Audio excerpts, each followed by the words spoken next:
ამბები სამეგრელოს შუაგულიდან.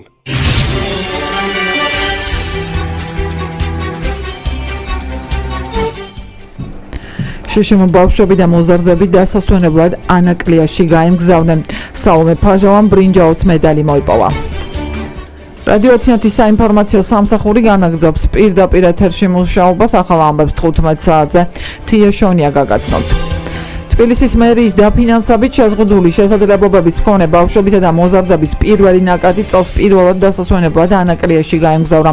75 შიშიმ პირი მშობლებთან ერთად ანაკლიაში სასტუმრო საწმისში განთავსდება და 13 დღე დაისვენებს.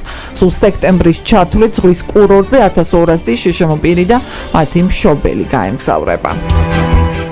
ინგირის აეროპორტის ტერიტორიაზე ავტო და მოტო მოყვარულთა შოუ Western Drives Club გაიმართება.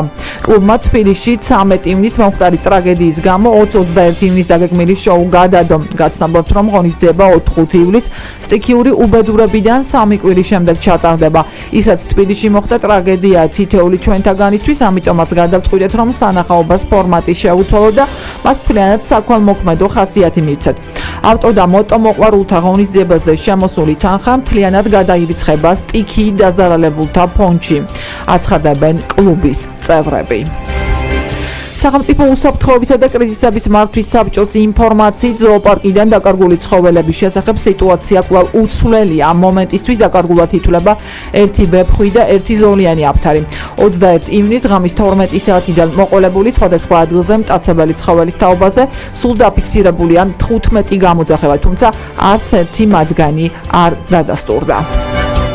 სოფლის მეურნეობის სამინისტროს სტიქიის ზონაში ჩატარებული სადეზინფექციო სამუშაოების შესახებ ინფორმაციას ავრცელებს. როგორც სააგენტოში აცხადებენ, ტერიტორიის ეგრეთ წოდებული თერმული ნისლით დამუშავება სპეციალური სამანქანო დანადგარებით და მექანიკური ზურგსაკიდი აპარატების მეშვეობით ხორციელდება.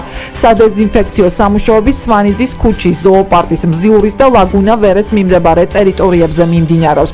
აღნიშნული ღონისძიება პრევენციულ ხასიათს ატარებს და სტიქიის შემდეგ ინფექციის შესაძლო გავრცელების თავიდან აცილების მიზნითაც ტარდება.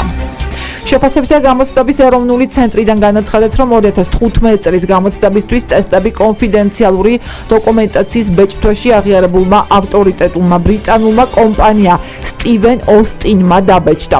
საგამოცდო ტესტებს თბილისის საერთაშორისო აეროპორტის, საქართველოს პოსტის საბაჟო ტერმინალიდან, ეროვნული ბანკის საცავსა და რეგიონების პოლიციის მთავარ სამმართველოებში გადაიტანენ.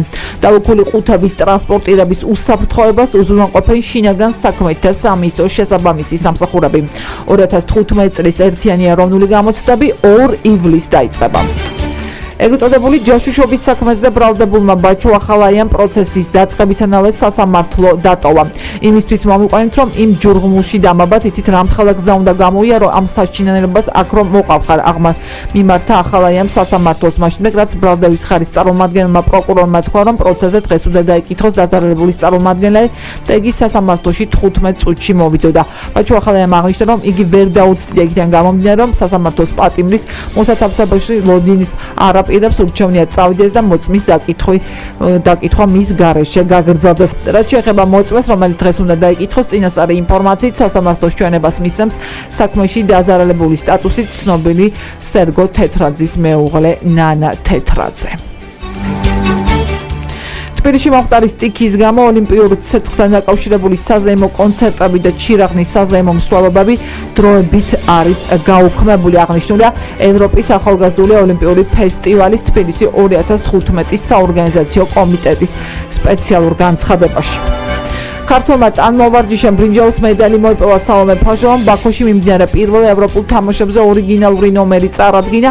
მაყურებელ სპორტსმენმა რაჭული მუსიკის ფონზე ქართული საცეკვაო ილეთებით გაფორმებული ნომერი უჩვენა. ევროპული თამაშები ბაქოში 28 ივნისამდე გაგრძელდება. მასში 50 ქვეყნის 6000-ზე მეტი წარმომადგენელი მონაწილეობს. ჩემპიონატი სპორტის 20 სახეობაში ტარდება. ახალი ამბები რადიო 11-ის პირდაპირ ეთერში 15 საათზე თია შონიამ გაგაცანით. დროებით.